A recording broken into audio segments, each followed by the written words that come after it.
Hello friends, welcome to my channel CM cooking blogs. Today recipe వచ్చేసరికి tomato పప్పు. దానికి కావాల్సిన అన్నీ తీసుకున్నాను. కారం, పసుపు, ఉప్పు, చింతపండు, అల్లం, వెల్లుల్లి తీసుకున్నాను. వెజిటేబుల్స్ వచ్చేసరికి టొమాటో, ఆనియన్ అండ్ పచ్చిమిర్చి 2, టొమాటో ఒక 4, ఆనియన్ 1 అండ్ కందిపప్పు వచ్చేసరికి ఒక గ్లాస్ తీసుకున్నాను, మీకు చూపించింది. సో ఒక గ్లాస్కి వాష్ చేసుకొని ఒక గ్లాస్కి 2 గ్లాసెస్ వాటర్ తీసుకోవాలి, ఎందుకంటే టొమాటో పప్పు కాబట్టి. అదే సాంబార్కి గ్లాస్కి 1 గ్లాస్ వాటర్ తీసుకోవాలి. సో ఇప్పుడు కుక్కర్ తీసుకున్నాను. కుక్కర్లోకి నేను వాష్ చేసుకున్న కందిపప్పుని తీసుకున్నాను. తర్వాత పచ్చిమిర్చి వేసాను అండ్ దాని తర్వాత ఉల్లిపాయ, టమాటా ఇవి వేసుకున్నాను.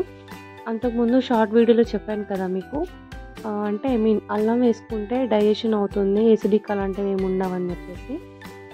చాలామంది ఇంగువ కూడా వేసుకుంటారు. మ్యాక్సిమం ఇంగువ డైజెషన్కే మంచిది అండ్ అన్నిట్లో వేస్తారు, అన్ని ప్లేసెస్లో కూడా. సో మేము ఇంకో ప్లేస్లో అల్లం వేసుకుంటాము.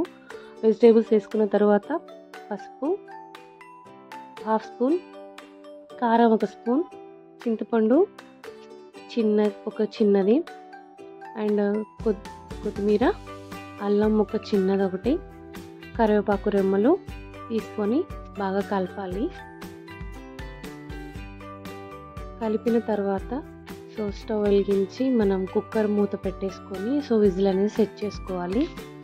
చాలా జాగ్రత్తగా పెట్టుకోవాలండి, కుక్కరు పేలిపోతుంది. కుక్కర్ ఉడికిన తర్వాత వెంటనే అది తీయకూడదు. సో చూసుకొని అదంతా పోయిన తర్వాత తీసుకోవాలి. సో తీసి దించాను. దాంట్లో కల్లుప్పు, క్రిస్టల్ సాల్ట్ వేసుకొని మెదిపోయిన పప్పు అంతా మన తాలింపులోకి జనరల్ తాలింపు వేస్తారు అందరూ. అది కాకుండా ఎప్పుడైనా సరే టొమాటో పప్పు, దోసకాయ పప్పు, నార్మల్ పప్పులో ఇలా ఆనియన్స్ వేసుకొని తాలింపు వేసుకొని తింటే చాలా టేస్ట్గా ఉంటుంది.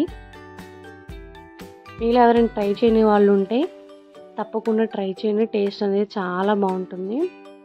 ఆనియన్స్ వేస్తే తాలింపులో టేస్ట్ బాగుంటుంది. ఆ తాలింపు తీసుకొచ్చి పప్పులో వేసాను. చూడండి ఎంత టేస్టీగా బాగుందో, చూడడానికి కలర్ఫుల్గా. లాస్ట్లో గార్నిష్ చేసుకున్నాను కొత్తిమీర వేసుకొని. సో నా ఛానల్ మీకు నచ్చినట్లయితే ప్లీజ్ షేర్, సబ్స్క్రైబ్.